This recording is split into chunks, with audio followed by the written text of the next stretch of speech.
আসসালামু আলাইকুম।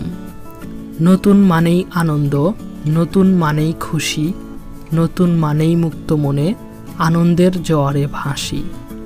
প্রিয় শিক্ষার্থী বন্ধুরা, আশা করি ইতিমধ্যেই তোমরা নতুন বই হাতে পেয়েছ। চকচকে মলাটে মড়ানো নতুন বই, পৃষ্ঠাগুলোর সুন্দর ঘ্রাণ, এ এক অসাধারণ অনুভূতি। কিন্তু নতুন বই হাতে পাওয়ার পর একজন শিক্ষার্থীর করণীয় কি? শুরু থেকেই কিভাবে পড়াশোনা করলে সারা বছর চাপমুক্ত থেকেও অনেক ভালো ফলাফল করা যায়, সেটা অনেক শিক্ষার্থীরাই জানে না। তাই আজকের ভিডিওতে আমরা কয়েকটি ধাপে তুলে ধরব নতুন বই হাতে পেলে তোমার কি কি পদক্ষেপ গ্রহণ করতে হবে সেই বিষয়টি নিয়ে। তো চলো শুরু করি। বইয়ের যত্ন। বইগুলো দীর্ঘদিন ব্যবহার করতে হবে, এটা মাথায় রেখে বইগুলোতে সুন্দরভাবে মোড়ক লাগিয়ে বাঁধাই করে নিতে হবে। বইয়ের নাম লেখা।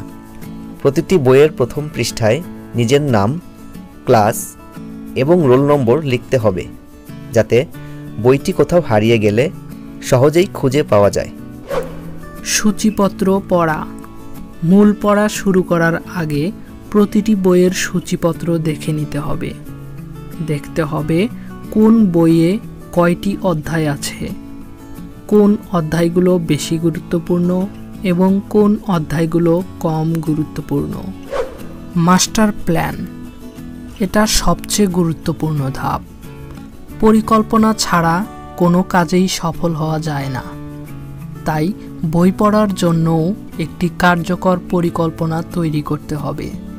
পরিকল্পনা তৈরি করতে হবে কয়েকটি বিষয়ের উপর ভিত্তি করে, যেমন তুমি কত দিনের মধ্যে সিলেবাস শেষ করতে চাও, সপ্তাহে কতটুকু পড়লে নির্ধারিত সময়ে সিলেবাস শেষ করতে পারবে এবং প্রতিদিন কতটুকু পড়তে হবে। বই দাগানো এবং নোট করা। একটি রঙিন কলম অথবা একটি হাইলাইট কলম দিয়ে গুরুত্বপূর্ণ লাইনগুলো দাগিয়ে নিতে হবে। কোনো বিষয় বেশি গুরুত্বপূর্ণ হলে সেটা খাতায় নোট করে রাখতে হবে। এতে করে পরীক্ষার আগে পুরো বই পড়তে হবে না, শুধুমাত্র দাগানো অংশ এবং নোট খাতা পড়লেই পরীক্ষায় ভালো ফলাফল করা যাবে। অনুশীলন করা। প্রতিটি অধ্যায় পড়া শেষ করে নিজে নিজেই অধ্যায়ভিত্তিক প্রশ্নগুলো সমাধান করতে হবে।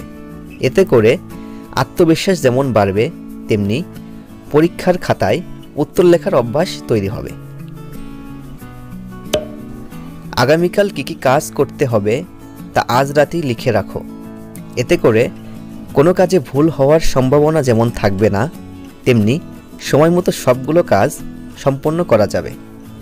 সুপ্রিয় শিক্ষার্থী বন্ধুরা, এই ভিডিওটি যদি তোমাদের কোনো উপকারে আসে তবে ভিডিওটিতে লাইক দিয়ে তোমার বন্ধুদের মাঝে শেয়ার করো, আর এমন আরও ভিডিও পেতে চ্যানেলটি সাবস্ক্রাইব করো।